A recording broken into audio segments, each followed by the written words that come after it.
We're back with another review, and this time we've got a Ben Nevis. If you've watched the channel before, you kind of know that I've got a wee sweet spot for Ben Nevis. I think it was because I was spoiled at one point in time when I was able to try a Ben Nevis from 1996, and it just completely opened my eyes to how good Ben Nevis can be.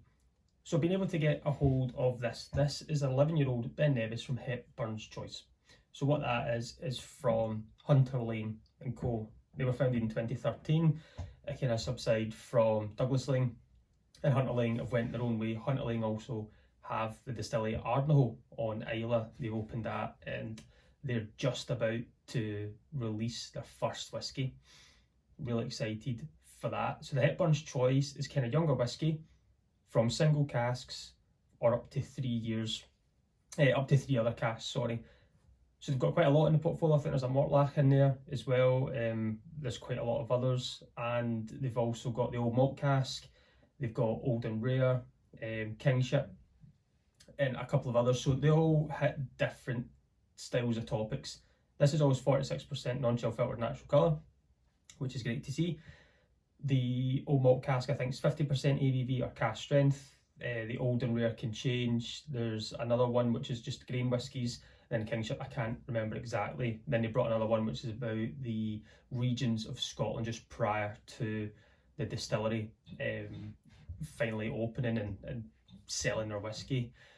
In the background, I believe my neighbour is having something done in the house, so I've just realised there's a lot of noise going on, so hopefully it doesn't affect the video.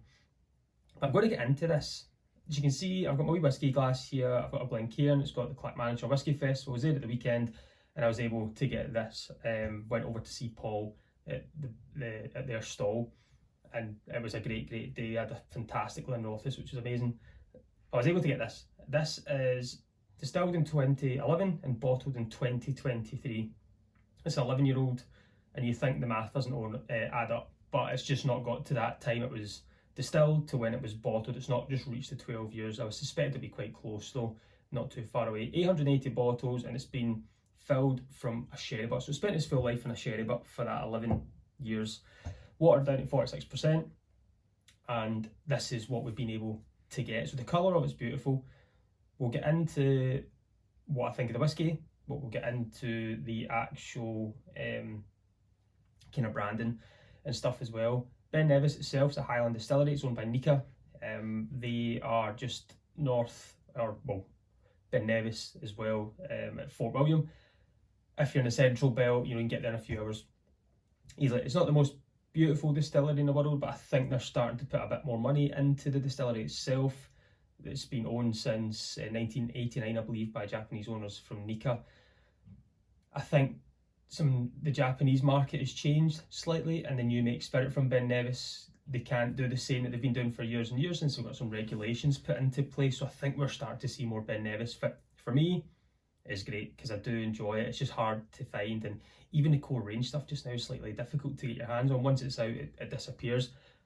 So Hunter Laing have brought this along, a sherried Ben Nevis, and it's not overly sherried. It's not this super dark thing, super dark colour, which I enjoy.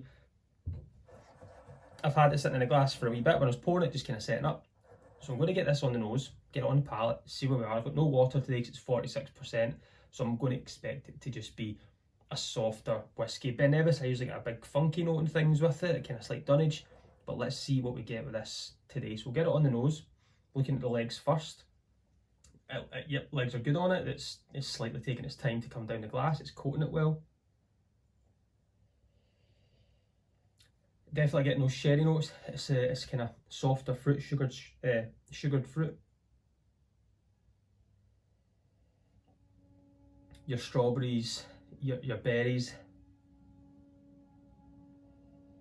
There's a tiny bit of, it's like, I'm not going to say custard again, but it's something on that softer side. It's like a custard cream, more like the biscuits you get, especially in the UK, they're custard creams, or a cookie that would be known in the States. A kind of custard cream note to it, so it's maybe that little softer sweet note, maybe barley, softer wood, sweeter wood. And the softer red fruits, the kind of sweeter red fruits. Not much funk on this. There's not much Ben Nevis funk, which is rare for me because I'm so used to it. But I guess an independent bottler, right, that we're getting. It's a great nose. It's really soft. The ABV's not there. You're getting a long time to kind of take everything in without your nose being offended by what's going on.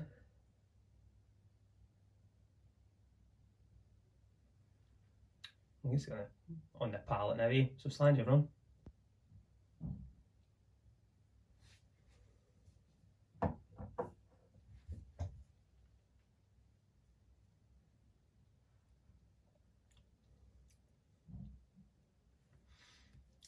It's a really light Ben Nevis.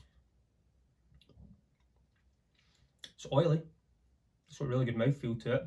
It drops off slightly. I think being at 46%, most Ben Nevises that I have in my collection just have our cask strength, so they do last longer.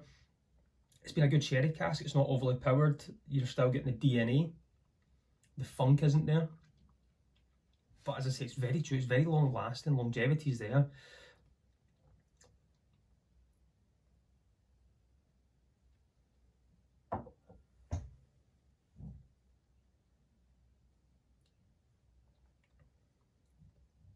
That kind of custard cream note stays on the palate, so the nose and palate go hand in hand.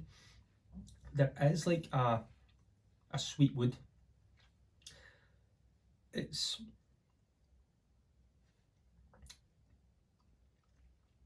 a slight earthy note to it as well. I would say kind of that vegetable garden kind of style, or you're out on a walk in the woods and it's been slightly raining the day before and you just pick up dirt, or you kind of move some dirt around. It's got that kind of foresty note to it, which is great, really outdoors. But the kind of fruit backdrop, so your kind of forest fruits are staying. But it's very, very oily. The longevity's there. I didn't expect it to be that oily. When I tried this at the festival, I don't remember as much because I had a lot of samples on the day. You're trying different things. You're not able to take it in as much and get the full experience. Like today, it's my first jam of the day. But this would be one you don't have to keep going back for because that flavour stays there. Everything stays there. So with the Hepburn's choice, it says from the Highland region, what they try and do is get one from each region and try to showcase a Highland style. They'll have one from Speyside, Islay, Lowlands, etc. Then they'll choose some certain distilleries as well. I think ages stay quite young. With the brand in itself, it's quite plain Jane for me.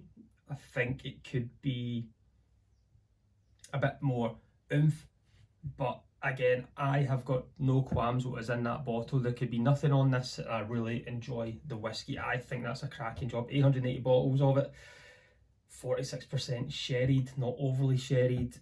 Longevity, mouthfeel, nose. It just hits the spot for me. This is a really good Ben Nevis. It's Laing, I think, do fantastic things, and the old malt cask stuff I really love. I love that branding. I'm huge on that branding. I think it's great. I'll try and find a wee snippet of a picture and put it in the video as well, just to kind of show you. But I love it, and I like how Hepburn's choice is completely different. They've not got all the same bottles for all, and just putting different names on it, we can totally tell what each thing is. With old malt cask, King's Hit, all these other things to do with the brand itself. This is great whiskey. Everything that they're doing I think is great. You know, founded 2013, yes, they've got a lot of pedigree behind them with the Laings being there, but it can only get better, right? They've got so many good ideas. I think they've got a lot of stock sitting. They've got a lot of doors they can chap on to get some new stock. You know, this is going to be around for a long time.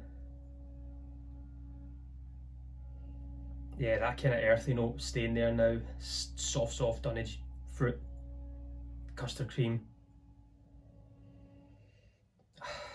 Well, I'm going to go and sit back. I'm going to try and actually appreciate this now, because at the weekend I didn't get to appreciate it as much, which is fine.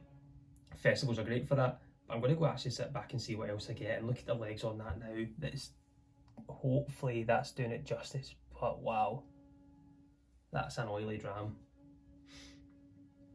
But as always, I've been Kevin from Kevin Get On Whisky. Join me next week. Let's talk whiskey.